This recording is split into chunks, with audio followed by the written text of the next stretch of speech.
परिवार, संतान, हमारे अपने हमें कितने प्रिय होते हैं। उनकी सुरक्षा के लिए, उनके सुख के लिए हम क्या नहीं करते। अपनी संतानों को सुसज्जित कोमल जूते देते हैं ताकि उनके पांव को चोट ना लगे, उनके मार्ग में कांटे ना चुभे, उन्हें पीड़ा का अनुभव ना हो। अच्छी बात, परंतु इस प्रक्रिया में हम एक बात भूल जाते हैं कि पांव को पांव होने का अनुभव तभी होगा जब उसका स्पर्श धरती से होगा, जब वो तपती रेत पर चलेगा, जब वो भीगेगा, जब पांव कांटों में उलझेंगे। ठीक वैसे हमारे प्रियजन हमारी संतानों के साथ भी होता है।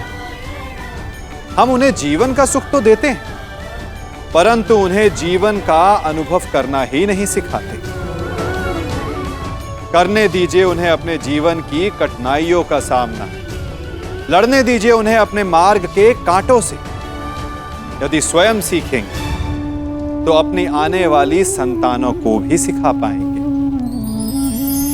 है ना? आशीर्वाद दीजिए मामाश्री कि मैं विजयश्री प्राप्त कर लौटूं। मेरा आशीर्वाद तुम्हारे साथ है पुत्र। तुम युद्ध क्षेत्र में वो कीर्ति प्राप्त करो जो तुम्हें अमर बना दे।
क्या हुआ अंगराज?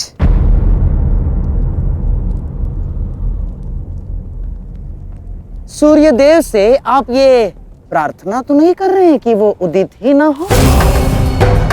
अर्जुन को दिया वचन आपको पूर्ण करना होगा अंगराज।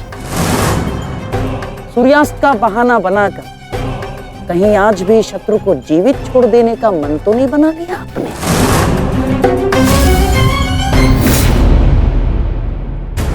कभी कभी मौन रहने से प्राण बच जाते हैं। अब एक और शब्द अपने मुख से निकाला तो युद्ध आरंभ होने से पूर्व ही शत्रु से पहले मैं अपने पक्ष के किसी योद्धा का वध कर दूंगा। अंगराज, अंगराज आप क्रोधित क्यों हो रहे हैं? मेरे कहने का तात्पर्य केवल ये है कि आपके पुत्र वृषसेन की मृत्यु तो स्मरण है ना आपको? वृषसेन के हत्यारे अर्जुन का पुत्र ही आज आपका लक्ष्य होना चाहिए। बस मैं यही कहना चाह रहा था। कर्ण को स्मरण है मामाश्री।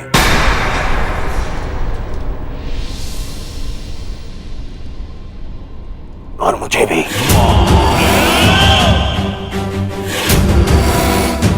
आज हम वृषसेन की मृत्यु और मेरे अपमान का प्रतिकार दोनों लेंगे।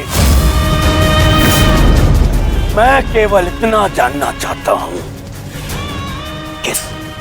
इस प्रतिकार से पूर्व उस कौटे अर्जुन को मार्ग से हटाने का क्या प्रबंध करना चाहिए? उसका प्रबंध मैं कर चुका हूं मेरे होने वाले सम्राट।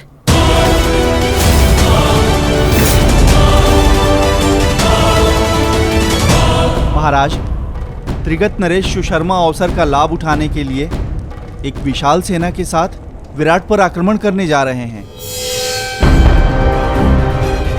विराट नगर को सहायता की आवश्यकता है, शीघ्र कुछ कीजिए। मुझे शीघ्र ही विराट प्रस्थान करना होगा। किंतु महाराज, इतने कम समय में आपका विराट पहुंचना असंभव है। केवल वासुदेव में ही वो क्षमता है जो वायु गति से रथ चलाकर अर्जुन के साथ वहां पहुंचे। हमें आपकी सेना की आवश्यकता है और अर्जुन अकेला ही उन सब के लिए पर्याप्त है। किंतु अर्जुन की अधिक आवश्यकता यह रणभूमि में है। परंतु महाराज, आप वहां बहुत से परिवार, स्त्री और बालक संकट में। एक समय था जब विराट राज ने हमें अज्ञातवास में शरण दी थी। आज वो समय आ गया है कि हम उसका ऋण चुका सकें।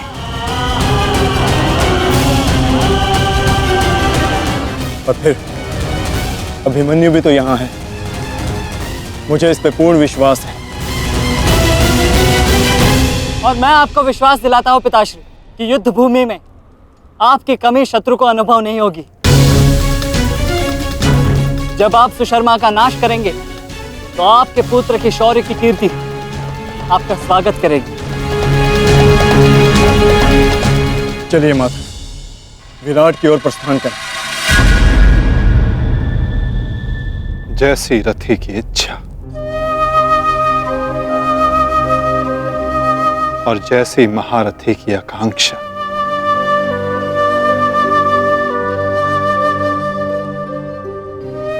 आओ पार्थ।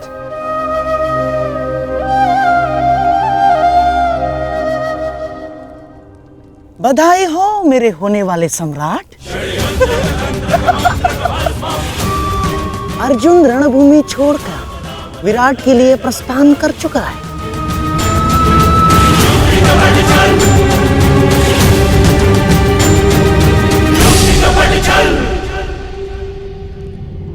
आचार्य द्रोण, समय आ चुका है। हमारी सेना को अपनी योजना अनुसार सज्ज कीजिए। जिस प्रकार चक्की का पत्थर एक ही चक्कर में अन्न के दानों को पीस देता है, उसी प्रकार हमारी यह सेना शत्रु सेना को एक ही चक्कर में पीस देगी युवराज। और अपनी सेना के नाश को रोकने के लिए आएगा वो महावीर अभिमन्यु। वहां हम उसके प्राण फाड़ लेंगे, जिसने मुझे अपने बाणों के चक्र में फंसाया था। आज वो फंसकर मरेगा हमारे चक्रव्यूह में। युद्ध का 13वां दिन।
युधिष्ठिर, मैं कौरव सेनापति द्रोण चेतावनी देता हूं तुम्हें कि यदि तुम विजय प्राप्त करना चाहते हो तो इस व्यू के भीतर आओ,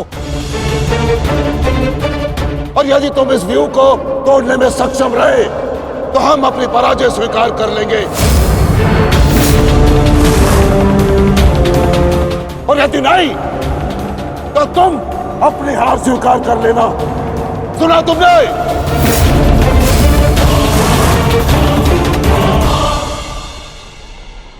आचार्य द्रोण, हम अवश्य ही इस चक्रव्यूह को ध्वंस कर देंगे।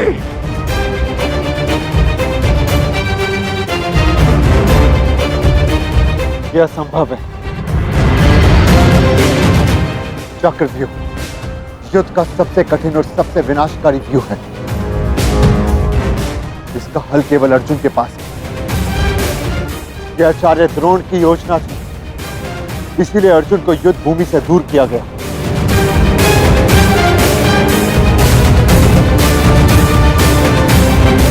कोई तो मार्ग होगा। मार्ग है।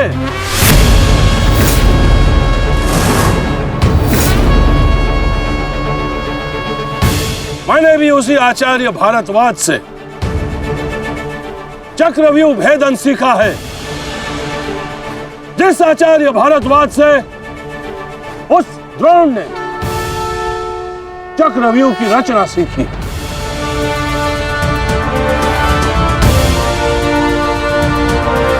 इस चक्रव्यूह का भेदन मैं करूंगा।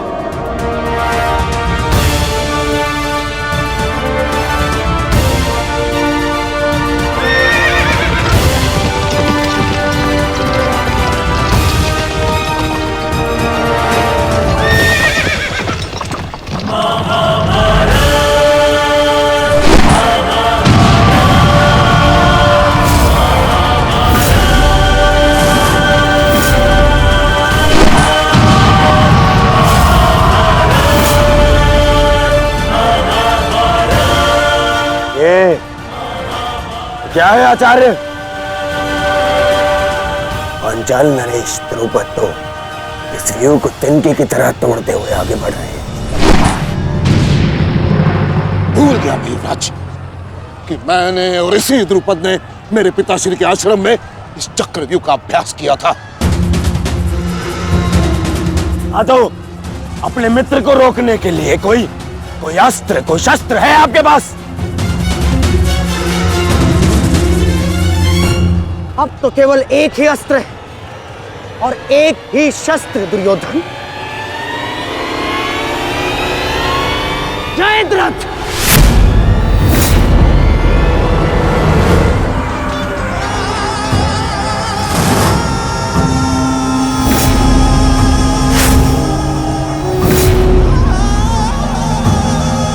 जयद्रथ! कदाचित द्रौपदी के पतियों द्वारा किया गया अपमान भूल गए हो तुम। इसीलिए द्रौपदी के पिता के समक्ष उपस्थित हुए हो। आज द्रौपदी के पति हो या उसके पुत्र, कोई मुझे नहीं रोक सकता।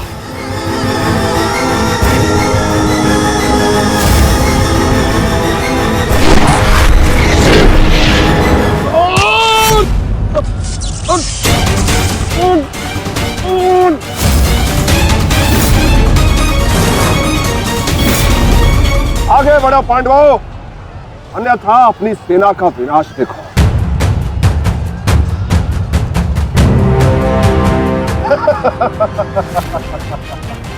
ज्येष्ठ पिताश्री, मुझे आज्ञा दीजिए।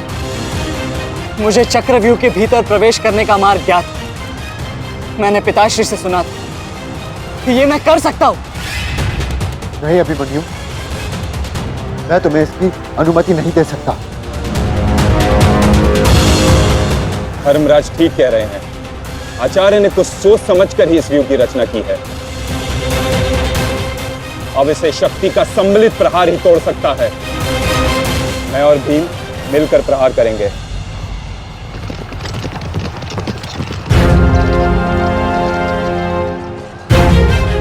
देखिए ने मामा श्री, कृष्ण no more. भीम स्वयं आक्रमण कर रहे हैं।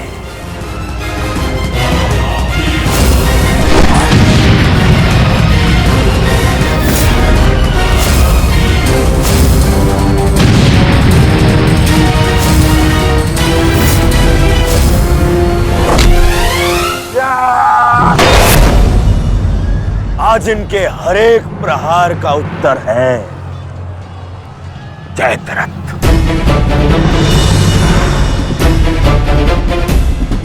चक्रव्यूह में प्रवेश करने से पूर्व मुझसे नहीं मिलोगे मित्र? स्मरण है ना 5 चोटियां? आज उसी के प्रतिकार का दिन है। प्रभु, मैं चाहता हूं कि युद्ध भूमि में किसी एक दिन सभी पांडवों पर विजय पा सकूं। सब पांडवों पर विजयी होने का आशीष नहीं दे सकता जयद्रथ, क्योंकि अर्जुन को मैंने पशुपतास्त्र दिया है। मेरा ही वरदान मेरी ही शक्ति को छीन नहीं कर सकता। इसलिए केवल अर्जुन को छोड़ जिस दिन तुम चाहोगे हे संसार के समस्त योद्धाओं के समक्ष तुम अपराजय रहो। आगे बढ़ो भीम, आज मेरी गदा का स्वाद भी चक्कर देखो।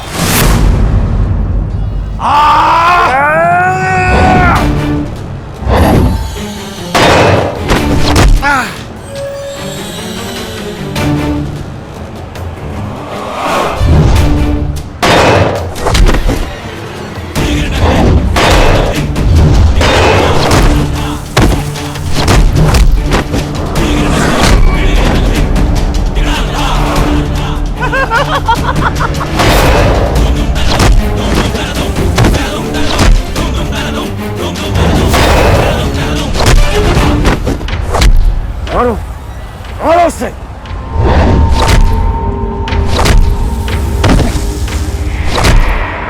ताजश्री, आप ऐसा कैसे होने दे सकते हैं? ताजश्री भीम और मामा दृश्यद्युम्न में शक्ति है, परंतु चक्रव्यूह को शक्ति से नहीं युक्ति से तोड़ा जा सकता है। मुझे आज्ञा दीजिए। नहीं पुत्र, भविष्य के लिए वर्तमान को दांव पर लगाया जा सकता है,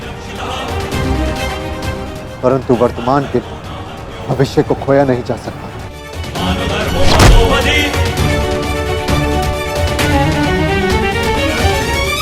ताजश्री भीम और मामा दृश्यद्युम्न में शक्ति है, परंतु चक्रव्यूह को शक्ति से नहीं युक्ति से तोड़ा जा सकता है।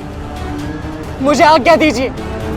नहीं पुत्र, भविष्य के लिए वर्तमान को दांव पर लगाया जा सकता है, परंतु वर्तमान के भविष्य को खोया नहीं जा सकता। एक दांव लगाने के दोष के कारण मैं आज इस महायुद्ध में खड़ा हूं। मैं दूसरा दांव नहीं लगा सकता अभिमन्यु। परंतु आज यदि चक्रव्यूह को तोड़ा ना गया तो हम ना केवल हार जाएंगे, बल्कि मेरे पिताश्री का सर भी झुक जाएगा।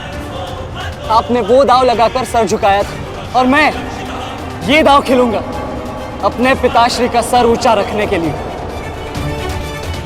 मैंने उन्हें वचन दिया था कि युद्ध भूमि में शत्रु को उनकी कमी अनुभव नहीं होगी, और मुझे शत्रुओं को वीर अर्जुन के रक्त का तेज दिखाना। इसीलिए आज्ञा दीजिए ताजश्री, और फिर मैं अकेला कहा हूं। चक्रव्यूह में मेरे प्रवेश करते ही आप भी मेरे पीछे पीछे अंदर आ जाइए। मैं मार्ग बनाऊंगा और आप चक्रव्यूह को ध्वंस कीजिएगा। सोचिए मत, समय नहीं है ताजश्री। आशीर्वाद दीजिए।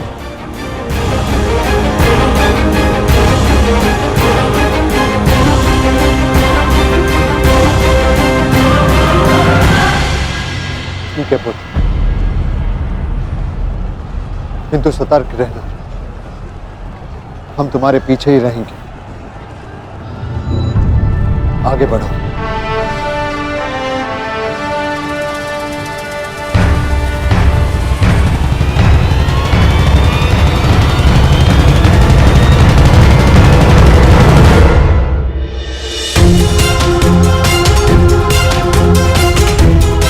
जाओ से जाकर सो जाओ, क्योंकि जीवन की हर रात्रि सदैव सोने के लिए नहीं होती।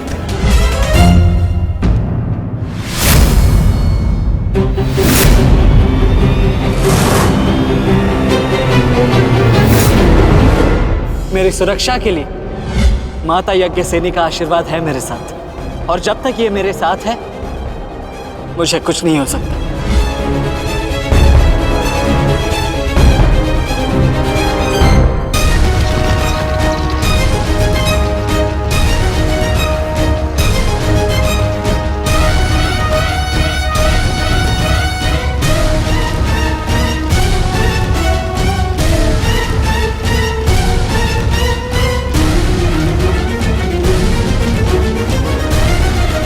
क्या हुआ माधव, आप रुक क्यों गए? चूंकि समय नहीं रुकता पार्थ,